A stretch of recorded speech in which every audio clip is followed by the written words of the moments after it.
Hello and welcome to Security on Screen. Today, I'm delighted to introduce you to Neil Bain and Simon Wheeler of Controlled. Neil, Simon, it's my pleasure to see you again. Gentlemen, I'm not from a systems integration background. It's not an area of the sector I've operated in. I always find it illuminating when I get the opportunity to hear how it is on effectively the front line. Could you talk to me a little bit about how some of your projects come to you? Do you deal direct with the end user, or would there be a consultancy in the middle? How does it operate for you? How does it work at its best for you? It's a result of a lot of hard work building relationships with direct client relationships and consultants. Our approach is not from a box shifting mentality. We'll always find the right product to suit the client's requirements. And if we can't deliver, if we can't do that, we'll quite happily walk away from it.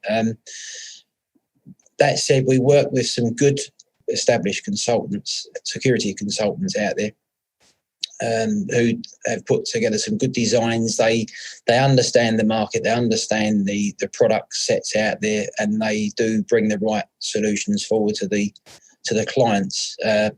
Equally, there could be bad consultancy practices which don't do that, and they deliver some very clunky solutions, to say the least, which don't fit the client's requirements, and that could be driven from underestimating proposed sort of concepts on how much a project may be, which we've witnessed. So I would say to any client out there, really, if you're looking to do a system upgrade and bring in a consultancy practice, to make sure you're procuring them consultancy practices and on their history of what they've done, their product knowledge, to make sure they're going to get the end result.